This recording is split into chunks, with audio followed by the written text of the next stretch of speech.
Birds are free यानी कि परिंदे आज़ाद हैं। डिफरेंस है ये सबक से यकीनन आपको एक बहुत ही खूबसूरत सबक मिलेगी। इसके साथ साथ जब मैं इसको उर्दू में वर्ड बाय वर्ड ट्रांसलेट करूँगा तो आपको मिलेगा बहुत सारे इंग्लिश की वोकैबुलरी और बहुत सारे ग्रामर। ठीक है, इस बुक का फ़ायदा है डिफरेंस के यहाँ पे हर स्टोरी की, वैसे बहुत सारे स्टोरी की तमाम वोकैबुलरी विद सिनोनिम भी लिखा है जो लास्ट में हम डिस्कस करने वाले हैं, जैसे कि ये हैं। ठीक है, और हर स्टोरी की उर्दू ट्रांसलेशन भी मौजूद है जो यकीनन आपको काफ़ी हेल्प करेगा इंग्लिश सीखने में। चलिए स्टार्ट करते हैं अपनी स्टोरी को। लिखा हुआ कि द मॉर्निंग स्काई यानी कि सुबह का जो आसमान था, जो फ़िज़ा थी, वाज क्लियर यानी कि वाज़े थी यानी कि साफ़ थी, एंड ब्राइट और रोशन थी। वैन यानी कि जब, अ स्मॉल बॉय यानी कि एक छोटा सा लड़का, नेम्ड अदील जिसका नाम अदील था, स्टूड यानी कि खड़ा हुआ, नियर इज़ विंडो यानी कि अपने विंडो के करीब यानी कि अपने खिड़की के करीब, वाचिंग देखते हुए, बर्ड्स यानी कि परिंदों को, फ्लाई उड़ता हुआ, फ्रीली यानी कि आज़ादी से, अक्रॉस द ओपन हेयर यानी कि खुले आसमान में या खुले फ़िज़ा में। ठीक है, तो बेसिकली एक लड़का था जिसका नाम अदील था, वो अपने खिड़की के सामने खड़ा था और उड़ते हुए परिंदों को देख रहा था। ठीक है, तो आगे लिखा हुआ है डिफरेंस के वंडरिंग यानी कि सोचते हुए यानी कि फ़िक्र करते हुए, कि वाई यानी कि क्यों, देयर लाइव्स यानी कि उनकी जो ज़िंदगियां हैं, सीम्ड नज़र आते हैं, सो सिंपल यानी कि बहुत सादा, एंड जॉयफुल और खुशहाल। ठीक है, यानी कि वो इस सोच में पड़ा हुआ था, वंडर कर रहा था, फ़िक्रमंद था, परेशान था कि उनकी जो ज़िंदगियाँ यानी कि जो परिंदों की जो ज़िंदगियाँ हैं वो सिंपल और जॉयफुल क्यों हैं यानी कि खुशहाल क्यों हैं। तो आगे बढ़ते हैं डिफरेंस। लिखा हुआ कि अदील ऑफन यानी कि अदील अक्सर, फेल्ट महसूस करता था, ये फील के सेकंड फॉर्म है, महसूस करता था, ट्रैप्ड यानी कि फंसा हुआ महसूस करता था, ऐसा लगता था जैसे वो कैद में बंद हो, इन इज़ डेली रूटीन यानी कि अपनी रोज़मर्रा की ज़िंदगी में, यानी कि अदील ऐसा महसूस कर रहा था कि वो अपनी डेली रूटीन में वो कैद हैं, स्कूल होमवर्क यानी कि जो स्कूल है और घर के जो काम हैं, एंड रिस्पॉन्सिबिलिटीज़ और जो जिम्मेदारियाँ थी, मेड हिम थिंक उसे मजबूर किया था सोचने पर, दैट के life was full of restrictions and rule यानी कि जो लाइफ है, जो ज़िंदगी है, वो भरा हुआ है, फुल मतलब भरा हुआ है, ऑफ रिस्ट्रिक्शंस यानी कि पाबंदियों से, एंड रूल्स और उसूलों से। ठीक है, तो आगे बढ़ते हैं डिफरेंस। आगे लिखा कि एज ई वॉच यानी कि जैसे ही उसने देखा, द बर्ड्स यानी कि परिंदों को, ई इमेजिन्ड यानी कि उसने सोचा या फिर उसने तसव्वुर किया कि what it would be like to fly without limits, कि कैसा होगा। ठीक है, व्हाट वुड बी लाइक मतलब कैसा होगा, टू फ्लाई उड़ना, विदाउट लिमिट बिना हदूद के, विदाउट वरीज बिना परेशानियों के, and without anyone telling him what to do, और बिना इस चीज़ के कि कोई उसे बताए। ठीक है, एनी वन मतलब कोई, टेलिंग मतलब कोई उसे बताए कि व्हाट टू डू कि क्या करना है। ठीक है, तो यानी कि बेसिकली वो सोच रहा था कि ये ज़िंदगी कैसी होगी अगर कोई बंदा बिना उदूद के उड़े, बिना परेशानियों की ज़िंदगी गुजारे, और बिना इस चीज़ के कि उसे क्या करना है कि इस चीज़ से इसके साथ वो ज़िंदगी गुजारें। ठीक है, डिफरेंस यहाँ पे एक चीज़ नोट करें, जैसे कि एज ही वॉच्ड, ये बेसिकली पास्ट इंडेफिनिट का सेंटेंस है, एज ही वॉच या एज ही इमेजिन्ड। ठीक है, ये सारा क्या है, पास्ट इंडेफिनिट का सेंटेंसेस है।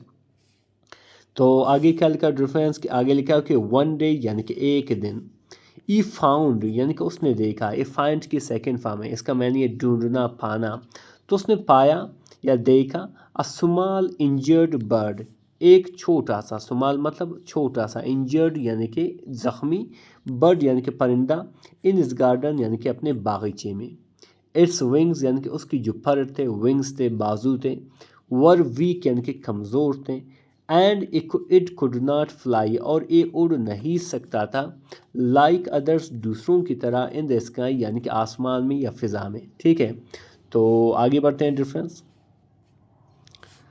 आगे लिखा कि अदील केयरफुली यानी कि अदील ने बड़ी मोहतात तरीके से, बड़ी एहतियात से, पिक्ड इट अप यानी कि उसे उठाया, एंड ब्रॉट और ले आया, इट यानी कि उसे इनसाइड यानी कि अंदर, तो अदील ने क्या किया, उसे उठाया और अंदर ले आया। ई गेव इट फूड यानी कि उसने उसे दिया, फूड यानी कि खुराक दिया, वाटर यानी कि पानी दिया, एंड अ सेफ प्लेस और एक महफूज जगह दी, टू रेस्ट आराम करने के लिए, एंड रिकवर और सेहतयाब होने के लिए। ठीक है, यानी कि बेसिक ने उसने उसे क्या किया, एक ऐसी जगह पे रखा ताकि वो रिकवर हो सके यानी कि सेहतयाब हो सके और थोड़ा वो रेस्ट करें, आराम करें। तो आगे लिखा डिफरेंस के डेज पास्ट यानी कि दिन गुजरते गए, एंड द बर्ड और जो बर्ड था और यानी कि परिंदा था, स्लोली आहिस्ता आहिस्ता से, बिकेम बना, स्ट्रोंगर यानी कि ज़्यादा मजबूत बना। अदील फेल्ट यानी कि अदील ने महसूस की, हैप्पी यानी कि खुशहाल महसूस की, सीनिंग देखते हुए, इस इम्प्रूवमेंट यानी कि इसकी बेहतरी को देखकर खुश हुए, एंड ई स्टार्टेड और उसने शुरू किया, स्टार्टेड मतलब शुरू किया, क्या चीज़, डेवलपिंग यानी कि बनाना शुरू कर दिया। वैसे डेवलप मतलब तरक्की करना, लेकिन यहाँ पे इसका मैनी कॉन्टेक्स्ट में इसका मैनी क्या है, बनाना, बनाना शुरू कर दिया। आ स्पेशल अटैचमेंट एक ख़ास लगाव उसके साथ शुरू कर दिया, विद इट यानी कि इसके साथ यानी कि उस परिंदे के साथ। ठीक है, यानी कि जब वो सेहतयाब हो गया तो इसका जो अटैचमेंट था उसके साथ ज़्यादा बढ़ गया। ई कैप्ट उसने रखा, एक कीप की सेकंड फॉर्म है तो इस तरह से पास्ट इंडेफिनिट का सेंटेंस हुआ। ई कैप्ट द बर्ड यानी कि उसने परिंदे को रखा, इन अ स्मॉल केज यानी कि एक छोटे से पिंजरे में, टू प्रोटेक्ट इट यानी कि इसे हिफाजत करने के लिए। एट फर्स्ट यानी कि शुरू में, ई थॉट यानी कि उसने सोचा, ई वॉज डूइंग कि वो कर रहा है, द राइट थिंग यानी कि सही चीज़, बाई कीपिंग इट सेफ इसे बाहिफाजत रख कर। ठीक है, यानी कि उसने जो इनिशियली यानी कि जो शुरू में उसने सोचा कि वो सही चीज़ कर रहा है, उसको हिफाजत रख कर यानी कि किसी पिंजरे में रख कर वो उसे सही जो है देखभाल कर रहा है। आगे लिखा डिफरेंस के आओ है वह, हालांकि द बर्ड यानी कि जो परिंदा था, ऑफन अक्सर, लुक्ड आउटसाइड यानी कि बाहर देखता था, लुक्ड मतलब देखता था, आउटसाइड यानी कि बाहर, द विंडो यानी कि खिड़की से बाहर देखता था, वाचिंग देखते हुए, द अदर बर्ड्स यानी कि दूसरे परिंदों को, फ्लाइंग यानी कि उड़ते हुए, फ्रीली यानी कि आज़ादी से। इट्स साइलेंट लॉन्गिंग यानी कि इसकी जो खामोश ख्वाहिश थी, made Adeel feel something unusual यानी कि इसकी ख्वाहिश ने क्या किया, कोई अनोखी चीज़ महसूस कराया। ठीक है, यानी कि उसने पहले कभी भी इस तरह का चीज़ नहीं देखा था। तो क्या हुआ डिफरेंस के वन इवनिंग यानी कि एक शाम, अदील नोटिस्ड यानी कि अदील ने नोटिस किया, अदील ने देखा, द बर्ड यानी कि परिंदे को, ट्राइंग यानी कि कोशिश करते हुए, टू फ्लैप पड़पड़ाने की, इट्स विंग्स यानी कि अपने परों को, अपने बाजुओं को, रिपीटेडली यानी कि बार बार। इट वॉज रेडी यानी कि ये तैयार था, रेडी था, टू फ्लाई अगेन एक बार फिर उड़ने के लिए, बट लेकिन, could not escape the cage लेकिन निकल नहीं सकता था केज से यानी कि पिंजरे से। वैसे स्केप मतलब बच निकलना या बचाना अपने आप को। ठीक है, तो इस तरीके से वो अपने आप को केज से बाहर नहीं निकाल सकता था। तो आगे लिखा डिफरेंस कि अदील फेल्ट कंफ्यूज यानी कि अदील ने महसूस किया, क्या कंफ्यूज, उलझन सा महसूस किया, परेशान हुआ। ई एड प्रोटेक्टेड द बर्ड यानी कि वो हिफाजत कर चुका था, द बर्ड यानी कि परिंदे का। एक चीज़ नोट कर डिफरेंस, यहाँ पे ई क्या है, आपका सब्जेक्ट है, डूअर अफेक्शन है, किसी सेंटेंस में काम करने वाले को सब्जेक्ट कहते हैं। एड यहाँ पे हेल्पिंग वर्ब है। ठीक है, और protected third form of the जो है प्रोटेक्ट है। तो इस तरह से पास्ट पास्ट परफेक्ट का सेंटेंस हुआ। जब पास्ट परफेक्ट को ट्रांसलेट करते हो तो अक्सर उसके उर्दू के आखिर में क्या आता है, चुका था, चुके थे, चुकी थी। तो वो हिफाजत कर चुका था, द बर्ड यानी कि परिंदे का, बट लेकिन, नाउ ई रियलाइज लेकिन अब उसे एहसास हुआ, दैट कि ई वॉज आल्सो लिमिटिंग कि वो क्या कर रहा था, महदूद कर रहा था, कम कर रहा था, इस फ्रीडम यानी कि इसकी आज़ादी को। ठीक है, ई वॉज लिमिटिंग ये बेसिकली क्या है, पास्ट कंटिन्यूस का सेंटेंस है। ई रिमेंबर्ड यानी कि उसने याद आया या उसने याद किया, कि ओ ई हिमसेल्फ कि कैसे वो अपने आप को, एड विश्ड यानी कि ख्वाहिश कर चुका था, कैसे वो खुद ही ख्वाहिश कर चुका था फॉर फ्रीडम यानी कि आज़ादी के लिए। नाउ यानी कि अभी, ई अंडरस्टूड यानी कि वो समझ गया, दैट के freedom is not just safety यानी कि जो फ्रीडम है, आज़ादी है, वो एक सिर्फ सेफ्टी नहीं है यानी कि अपने आप को सेफ रखना नहीं है, बाहिफाजत रखना नहीं है, बट बल्कि द एबिलिटी बल्कि काबिलियत है, टू लिव नेचुरली यानी कि कुदरती तरीके से ज़िंदगी जीने का। ठीक है, तो आगे कल का डिफरेंस कि द नेक्स्ट मॉर्निंग यानी कि अगली सुबह, विद अ डीप ब्रेथ यानी कि गहरी सांस के साथ, अदील ओपन यानी कि अदील ने खोला, द केज यानी कि पिंजरे को, द केज डोर यानी कि पिंजरे के दरवाजे को, स्लोली यानी कि आहिस्ता आहिस्ता से। इज अर्थ यानी कि उसका जो दिल था, वाज फिल्ड यानी कि भरा हुआ था, विद मिक्सड इमोशंस, मिक्स जज्बात से, यानी कि मुख्तलिफ जज्बात महसूस कर रहा था, यानी कि एक तरफ वो सैड था, दूसरी तरफ हैप्पी था, ठीक है। तो इस तरह के वो जज्बात महसूस कर रहा था। तो आगे क्या लिखा डिफरेंस, आगे लिखा हो कि द बर्ड एजिटेटेड यानी कि जो परिंदा था वो हिचकिचाया, एजिटेटेड मतलब हिचकिचाया, फॉर अ मोमेंट यानी कि एक लम्हे के लिए, देन यानी कि फिर, फ्लीव यानी कि फिर उड़ा, आउट ऑफ द केज यानी कि पिंजरे से बाहर, पिंजरे के बाहर निकल गया यानी कि उड़कर बाहर निकला, and into the open sky और खुले आसमान में गया, इट्स विंग्स यानी कि इसकी जो पर्रें थे, बाजू थे, मूव्ड यानी कि हिलने लगे, कॉन्फिडेंटली यानी कि एतमाद से, पुरएतमादी से, as it disappeared into freedom जैसे ही वो गायब हो गया, इनटू फ्रीडम यानी कि आज़ादी में, यानी कि आज़ाद माहौल में। तो आगे क्या लिखा डिफरेंस, आगे लिखा हो कि अदील वाच यानी कि अदील देखता रहा या देखा, साइलेंटली यानी कि खामोशी से, फीलिंग महसूस करते हुए, बोथ हैप्पीनेस एंड सैडनेस यानी कि खुशी भी महसूस कर रहा था और गम भी महसूस कर रहा था, एट द सेम टाइम यानी कि एक ही वक्त में। ई एड लॉस्ट यानी कि वो खो चुका था, अ कंपेनियन एक साथी को, बट लेकिन, ई एड गिवन और वो दे चुका था, इट यानी कि इसे, इस लाइफ बैक यानी कि इसकी ज़िंदगी को वापस, यानी कि उसकी ज़िंदगी को वापस दे चुका था। एट दैट मोमेंट यानी कि उसी लम्हे यानी कि उसी वक्त, ई अंडरस्टूड यानी कि वो समझ गया, अ पावरफुल लेसन यानी कि एक ताकतवर, एक पावरफुल लेसन सीखा, सबक सीखा। वो क्या था कि ट्रू केयर यानी कि जो हकीकी देखभाल होती है, ख्याल होती है, does not mean controlling someone, इसका यानी कि ये मतलब नहीं होते कि किसी को कंट्रोल करना, काबू रखना, but allowing them to be free, बल्कि उसे इजाज़त देना या करने देना, क्या चीज़, टू बी फ्री यानी कि आज़ाद होना। फिर आगे क्या लिखा डिफरेंस कि लुक्ड यानी कि उसने देखा, एट द स्काई यानी कि आसमान को, अगेन यानी कि एक बार फिर, बट लेकिन, दिस टाइम लेकिन इस बार, इस पर्सपेक्टिव यानी कि उसकी जो नक्ते नज़र था, एड चेंज यानी कि बदल चुका था, ईसा यानी कि उसने देखा, फ्रीडम यानी कि आज़ादी को, एज आ रिस्पॉन्सिबिलिटी एक रिस्पॉन्सिबिलिटी के तौर पर, यानी कि एक ज़िम्मेदारी के तौर पर, नॉट जस्ट अ डिज़ायर सिर्फ एक डिज़ायर के तौर पर भी नहीं, बल्कि एक सिर्फ एक ख्वाहिश के तौर पर भी, एक ख्वाहिश या तमन्ना के तौर पर नहीं। डिफरेंस हकीकत में बहुत ही इंटरेस्टिंग सी स्टोरी थी और यकीनन हमने इसमें एक ज़बरदस्त सबक भी सीखा। आगे बढ़ते हैं डिफरेंस, आगे लिखा है डिफरेंस कि अदील रियलाइज यानी कि अदील को एहसास हुआ, दैट के इवन इन ह्यूमन लाइफ, अत्ता के इंसानी ज़िंदगी में, फ्रीडम यानी कि जो आज़ादी होती है, कम्स आता है, विद ड्यूटीज़ यानी कि ड्यूटीज़ से, फ़राइज़ से, एंड डिसिप्लिन और नज़्म ज़ब्त से।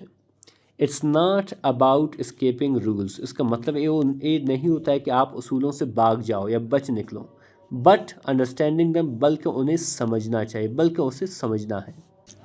फिर आगे क्या लिखा डिफरेंस, आगे लिखा कि ई रिटर्न यानी कि वो वापस आया, टू इज़ डेली लाइफ यानी कि अपनी रोज़मर्रा की जो ज़िंदगी थी वहाँ पर, उसमें, विद अ न्यू माइंडसेट यानी कि एक नई सोच के साथ, इज़ रूटीन यानी कि उसकी जो रोज़मर्रा की ज़िंदगी थी, no longer felt like a burden, मज़ीद महसूस नहीं होती थी, लाइक अ बर्डन यानी कि एक बोझ की तरह, बट बल्कि, अपात बल्कि एक रास्ते की तरह महसूस होता था, टूवर्ड ग्रोथ यानी कि तरक्की की जानिब, नशोनुमा की जानिब।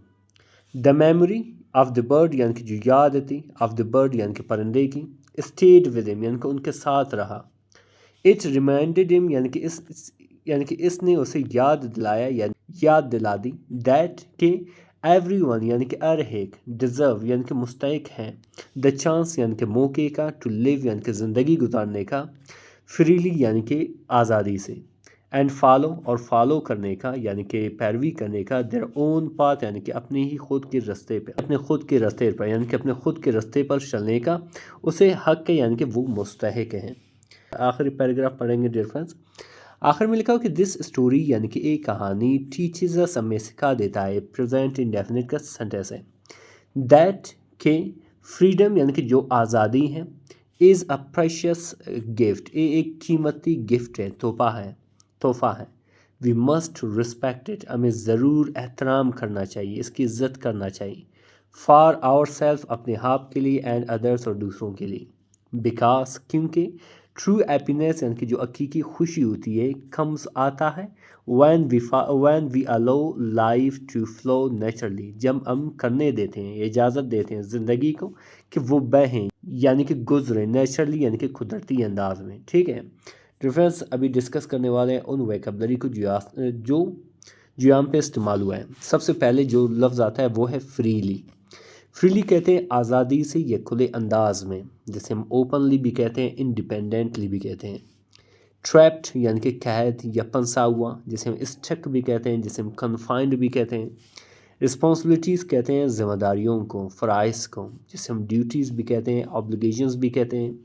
रिस्ट्रिक्शंस कहते हैं पाबंदियों को, हदूद को, जिसे हम लिमिट्स भी कहते हैं, बैरियर्स भी कहते हैं। फिर डिफरेंस आता है लिमिट्स कहते हैं हदूद या सरदें, जिसे हम बाउंड्रीज भी कहते हैं, एजेस भी कहते हैं। इसी तरह डिफरेंस आता है इंजर्ड, मतलब ज़ख्मी या चोट लगा, जिसे हम अर्थ भी कहते हैं, वाउंडेड भी कहते हैं। सेफ़ कहते हैं महफूज या हिफाजत में, जिसे हम सिक्योर भी कहते हैं, जिसे हम प्रोटेक्टेड भी कहते हैं। इम्प्रूवमेंट कहते हैं बेहतरी या तरक्की, जिसे हम प्रोग्रेस भी कहते हैं, ग्रोथ भी कहते हैं। अटैचमेंट कहते हैं लगाव को, मोहब्बत को, जिसे हम कनेक्शन भी कहते हैं, बॉन्ड भी कहते हैं। केज कहते हैं पिंजरा या कप्स, ठीक है, जिसे हम इनक्लोजर भी कहते हैं, जिसे हम ट्रैप भी कहते हैं। लॉन्गिंग कहते हैं ख्वाहिश को, आरज़ू को, जिसे हम डिज़ायर और विश भी कहते हैं। इसी तरह डिफरेंस आता है रिपीटेडली कहते हैं बार बार या मुसलसल, जिसे हम अगेन एंड अगेन भी कहते हैं। रियलाइज्ड कहते हैं एहसास किया या समझा, जिसे हम अंडरस्टूड भी कहते हैं, जिसे हम रिकग्नाइज्ड भी कहते हैं। फ्रीडम कहते हैं आज़ादी को, खुद मुख्तारी को, जिसे हम लिबर्टी भी कहते हैं, इंडिपेंडेंस भी कहते हैं। नेचुरली यानी कि कुदरती अंदाज में या कुदरती तौर पर या फितरी तौर पर, जिसे हम नॉर्मली भी कहते हैं, जिसे ऑर्गेनिकली भी कहते हैं। ठीक है, आगे लिखा कि इमोशंस कहते हैं जज्बात को, एहसासात को, जिसे हम फीलिंग्स भी कहते हैं, सेंटिमेंट्स भी कहते हैं। कॉन्फिडेंटली यानी कि एतमाद से या यकीन के साथ, जिसे हम बोल्डली भी कहते हैं, जिसे हम श्योरली भी कहते हैं। कंपेनियन कहते हैं साथी को, दोस्त को, पार्टनर को, फ्रेंड को। फिर आता है डिफरेंस पर्सपेक्टिव, मतलब नुक्ता नज़र या ज़ाविया नज़र, जिसे हम व्यू पॉइंट भी कहते हैं, आउटलुक भी कहते हैं। रिस्पॉन्सिबिलिटी कहते हैं ज़िम्मेदारी को, फ़र्ज़ को, जिसे हम ड्यूटी या ऑब्लिगेशन भी कहते हैं। इसी तरह डिफरेंस आता है डिसिप्लिन, ठीक है, डिसिप्लिन कहते हैं नज़्म ज़ब्त को, पाबंदी को, जिसे हम कंट्रोल और ऑर्डर भी कहते हैं। माइंडसेट कहते हैं सोच को, ज़हनियत को, जिसे हम एटीट्यूड भी कहते हैं, जिसे मेंटालिटी भी कहते हैं। बर्डन कहते हैं बोझ को, वज़न को, जिसे हम लोड भी कहते हैं, प्रेशर भी कहते हैं। मेमोरी कहते हैं याद को, याददाश्त को, जिसे हम रिकलेक्शन भी कहते हैं, रिमेम्बरेंस भी कहते हैं। प्रेशस कहते हैं कीमती या अहम, जिसे हम वैल्यूएबल भी कहते हैं, ट्रेजर्ड भी कहते हैं। डिफरेंस ए इसकी उर्दू ट्रांसलेशन है, अगर स्क्रीनशॉट लेना चाहो बिल्कुल ले सकते हो। डिफरेंस इस तरह के वीडियो से आप बड़ी आसानी से इंग्लिश सीखते हो, क्योंकि जब आप किसी चीज़ को रीड कर रहे होते हैं या देखते हो, ठीक है, तो वहाँ से वोकैबुलरी का आपको ट्रांसलेशन मिलता है, मीनिंग मिलता है। तो इस तरीके से वो आपके जहन से कभी भी नहीं जाएगा। एक तरफ आपको एक बेहतरीन स्टोरी जो आपकी लाइफ को तब्दील कर सकता है, उस तरह की स्टोरी भी मिल रहा है। दूसरी तरफ आपको इंग्लिश के ग्रामर मिल रहा है, वोकैबुलरी मिल रहा है, ट्रांसलेशन के तरीके मिल रहे हैं, जो यकीनन आपको काफ़ी बेनिफिट देगा। अगर आप चाहते हो कि मैं और अपने तरीके में कोई तब्दीली ले आऊँ या कोई और तरीके अख्तियार करूँ, आप ज़रूर कमेंट कर सकते हैं। इसके साथ साथ अगर ये PDF बुक या हार्ड कापी आपको चाहिए, आप ज़रूर व्हाट्सएप कर सकते हैं। मेरा व्हाट्सएप नंबर इसके मौजूद है। मिलते हैं अगले वीडियो में इंशाल्लाह। अल्लाह हाफ़िज़।